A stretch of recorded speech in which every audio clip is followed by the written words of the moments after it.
Hi, in this sheet I'll be just explaining you the basics of on how to make a table for the beginners who have just started using Excel. And if you create a spreadsheet with a set of data and value in it, and you want to make that look appropriate, sorted out, and when it is easy to filter out the data and find the exact value what you're looking forward to. So this is the simple sheet which I have created. These are the values of the employees who are working in a company with their different set of salary, expected salaries, post appraisal, the notice period, and the candidates who have actually applied for the job, maybe you can say. So मैंने यहाँ पे details mention कर दिए थे, date of application यहाँ पे मैंने लिख दिया है, नेम कोड, ये सिंपल एंट्री मैंने की है, राइट। अब सबसे पहले क्या करूँगा, इसमें मैंने देखिए डेट ऑफ एप्लीकेशन यहाँ पे क्लिक कर रहे हैं तो ये इतनी यहाँ तक डेटा कवर कर रहा है, लेकिन यहाँ पे इसके अंदर जो है ना ये इस पर हाइड हो रखा है, राइट। आप चाहें तो इसके अंदर जो इसको रैप टेक्स्ट भी कर सकते हैं। इससे क्या होता है कि जितनी आप स्पेस दे रहे हो उतने के अंदर ही उस पूरे डेटा को वो शो कर देता है। और अगर हम लोग इसको और थोड़ा इजी करना चाहें तो एक साथ हम लोग सब में कॉमन स्पेस दे सकते हैं। जब मैं यहाँ पे क्लिक करता हूँ इसके कॉर्नर पे और मैं इसको ड्रैग कर सकता हूँ जितना आई थिंक कि it would cover the space. If I do that it looks appropriate now.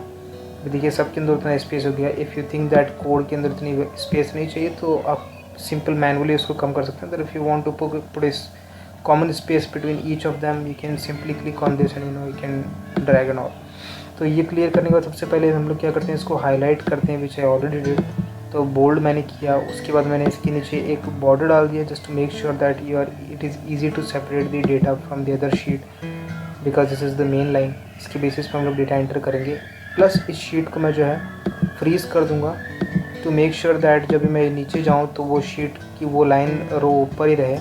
देखिए नीचे जा रहा है यहाँ पर, ये रो ऊपर ही है। तो इससे क्या है ना कि मैं कुछ भी एंट्रीज करूँगा तो आई कैन रिलेट कि हाँ किस सेल के अंदर मैं किस चीज़ की एंट्री कर रहा हूँ। अदरवाइज़ अगर ये नहीं रहेगा तो इट्स रियली डिफिकल्ट रिमेंबर नीचे जाने के बाद में कि भाई इसमें प्रोफाइल थी, सैलरी थी, क्या था। ठीक है, तो इसलिए हम लोग फ्रीज़ कर देते हैं। आप टॉप रो को फ्रीज़ कर सकते हैं, फर्स्ट कॉलम को फ्रीज़ कर सकते हैं। ठीक है, अब उसके बाद मैं क्या करूँगा, इसके अंदर मैंने सपोज़ कि 25 की एंट्रीज करने में सबकी एंट्री कर दिया, इसको फिल इन कर दिया। फिल इन करने के बाद में क्या है, इसको क्लिक करके ऐसे जितना भी मेरे को एंट्री करनी है and I can create a border out of the same. एक आउटसाइड बॉर्डर क्रिएट कर सकता हूँ। इसके अंदर मैं वैल्यूज़ को क्लियर कर सकता हूँ, सेल को डिफाइन कर सकता हूँ। फिर उसके बाद में I can put some format. तो फॉर्मेट मैंने इस तरीके से ऑलरेडी इसमें ले रखा है, राइट, शीट 2 के अंदर। तो मैं इस पर बाद में आता हूँ, पहले शीट 1 पे आते हैं। जैसे मैंने क्या किया, सिंपली शीट 4 से इसमें क्लिक करते हैं। जब इसको हम लोग यहाँ सपोज करें मैं 25 मैंने सोच रखा है 25 की वैल्यू डाल रहा हूँ, 25 सेट ऑफ डेटा की। तो मैं इसमें फॉर्मेट है टेबल पे। फॉर्मेट में क्या होता है कि जब भी आप डेटा सेलेक्ट करेंगे तो ये फॉर्मेट तो करेगा ही, साथ में क्या करेगा कि ये इसके ऊपर डेटा वैलिडेशन भी कर देगा।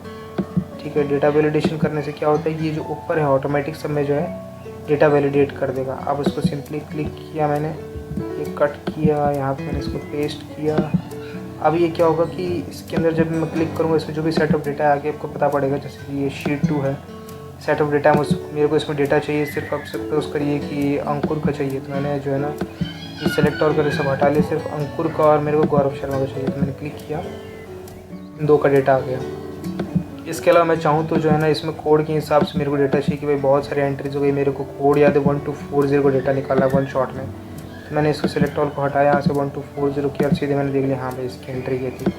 तो इस तरीके से फ़िल्टर हो जाता है ऑटोमेटिक। डेटा वैलिडेशन भी होता है, आप चाहें तो मैनुअली भी कर सकते हैं, बट अगर आप ये फॉर्मेट एज टेबल यहाँ पे सेलेक्ट करते हैं तो उससे क्या है ये इसके साथ में यहाँ फ़िल्टर क्रिएट हो जाते हैं। ठीक है, इसके बाद में हम लोग क्या करते हैं, फ़िल्टर क्रिएट करने के बाद आप चाहें तो सेल वैल्यूज़ यहाँ पे चेंज कर सकते हैं। इससे सेल वैल्यूज़ चेंज होती है। आप कोई भी आपको लगता है कि it is not looking good, if you want if the sheet demand something else तो you can put into that. So you have lot of options available. आप हेडिंग चेंज कर सकते हैं इसमें, it would look more appropriate as per requirement. You can to the data दो I selected the all sheets, इसमें सब में value हो गया। अगर आप सेलेक्ट करके सिर्फ शीट की करते हैं तो इसी के अंदर जो है ना ये फॉर्मेट पुट होगा।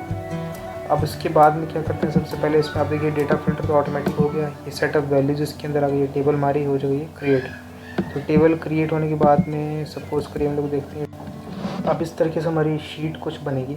शीट बनने के बाद में क्या है कि मैं इसके अंदर आपको शो करता हूँ कि किस तरीके से हम लोग इसको जो है और प्रॉपर फॉर्मेट में कर सकते हैं। सपोज़ करिए कि मेरे को इसमें जो है स्पेस इसको मिडिल में लग रहा है, मिडिल में रखना चाहिए, the sheet looks more proper and more arrange. तो इसको मैंने सबको मिडिल में सेलेक्ट किया। यहाँ पे सेलेक्ट करने के बाद में इसको आप जैसे ही क्लिक करेंगे तो सर ऑटोमेटिक मिडिल में आ जाएगा। इससे आप चाहें तो इसको और बड़ा कर सकते हैं फॉन्ट इसका, या फिर आप चाहें तो इसको स्मॉल कर सकते हैं, राइट। और इसके बाद सिंपल मैं आपको कंडीशनल फॉर्मेटिंग के कुछ सिंपल सा रूल बता देता हूँ। जैसे सपोज़ करिए कि मेरे को इसमें चाहिए कि यार इस शीट के अंदर जहाँ जहाँ पे कोटा यूज़ हुआ है तो कोटा लोकेशन को मेरे को जो है ना हाईलाइट करना है, जस्ट टू मेक श्योर कि टेक्स्ट दैट कंटेंट्स मैंने कोटा कर दिया। कोटा जहाँ जहाँ पे यूज़ हुआ है वो ऑटोमेटिक मैं चाहता हूँ कि भाई वो ग्रीन कलर से फिल हो जाए, तो it is easier for me to track down. अभी यहाँ पे कोटा है, अगर मैं इसको जो है ना सपोज करिए कंडीशन फॉर्मेटिंग में शीट का मैं एक बार चेंज करता हूँ फॉर्मेट, उससे क्या है कि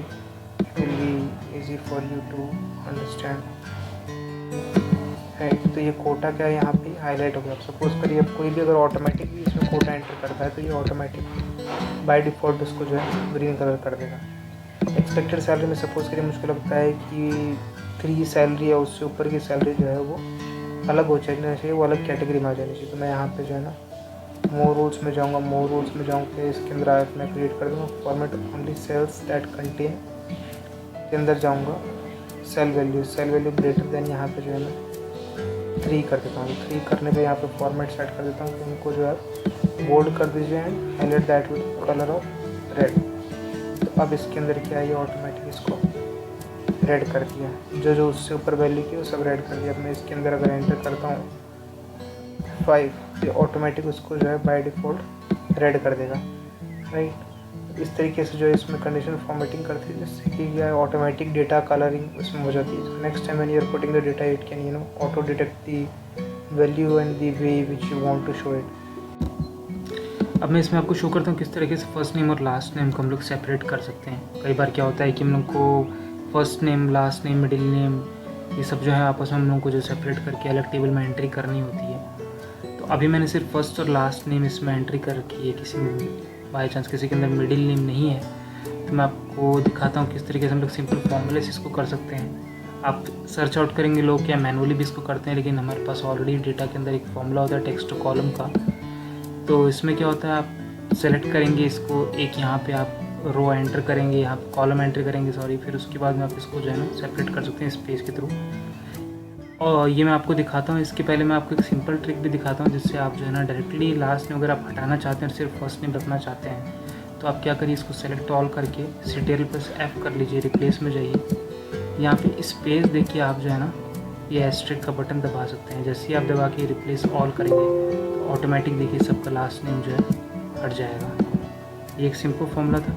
इसके अलावा भी देखते हैं हम लोग, देखो इसको कैसे सेपरेट करते हैं। कोड पे जाइए और इसमें मैंने एक इंसर्ट कर दिया, ये लेफ़्ट के अंदर एक कॉलम आ गया। अब इसके अंदर क्या करूँगा, मैं इसको सिलेक्ट ऑल करके या फिर जो हम लोग को सेपरेट करना है सिर्फ इतना सेलेक्ट करके टेक्स्ट टू कॉलम में क्लिक करूँगा। टेक्स्ट टू कॉलम मैंने सब में कॉमन चीज़ क्या है कि टैब के थ्रू सबको सेपरेशन कर रखा है। तो ये स्पेस जैसे मैं एंटर करूँगा तो स्पेस से क्या है सब में सेपरेटेड है, ये नीचे आपको शो भी कर देगा। आप नेक्स्ट पे जाइए सिंपली और फिनिश पे आप जैसे क्लिक करेंगे तो ऑटोमेटिक जो है ये फर्स्ट नेम और लास्ट नेम इसको ये अलग अलग कर देगा। हाँ, अगर आपका मिडिल नेम भी इसके अंदर फिर लास्ट नेम है तो आपको इस कोड से पहले जो है ना 2 ब्लैंक आपको कॉलम डालने पड़ेंगे, जिससे क्या है एक में फर्स्ट नेम, एक में मिडिल, एक में लास्ट नेम ऑटोमेटिक आपका जो है सेपरेट कर देगा, राइट। तो ये तो हो गया सेपरेशन का फॉर्मूला इसके अंदर। और इस तरीके से हमारी कुछ जो है टेबल बनेगी। टेबल बनने के बाद में आप इसको चाहें तो ना जिस तरीके से हमने इसमें फॉर्मेट किया था टेबल को, फाइनल ऑफ टच देके जो है ना you can make it look more better. और इसमें काफ़ी सारे ऑप्शंस हैं, लेकिन अभी मैंने फर्स्ट इसमें जो ऑप्शंस है होम बटन के अंदर वो लगभग सभी यूज़ कर लिए हैं। डेटा फिल्टर वगैरह और वैलिडेशन वगैरह मैंने दिखाया नहीं, क्योंकि जैसे आप फॉर्मेट टेबल पे गए थे तो हमारा ऑटोमेटिक इसमें फ़िल्टर हो गए थे डेटा। और कुछ मैंने आपको यहाँ पे कलर कोडिंग भी दिखाई थी कंडीशनल फॉर्मेटिंग के अंदर, राइट। नेक्स्ट वीडियो में हम लोग कवर करेंगे इसी सेम टेबल से पाइवट टेबल कैसे बनाते हैं और कैसे एग्जैक्टली पाइवट टेबल के थ्रू हम लोग जो है ना फिल्टर्स की एग्जैक्ट वैल्यू निकाल के और डेटा को अलग अलग तरीके से रिप्रेजेंट कर सकते हैं। उसे ग्राफ और पाई चार्ट्स भी कैसे बनाते हैं वो भी मैं आपको नेक्स्ट वीडियो में जो है शो करूँगा। अभी के लिए आई होप आप सिंपली समझ गए किस तरीके से हम लोग टेबल बना के उसको जो है रिप्रेजेंट कर सकते हैं। and it, we can make it more easier for us to understand it or to put that in use. Thank you so much for watching the video. Stay tuned for the next video wherein I'll be explaining the complete detail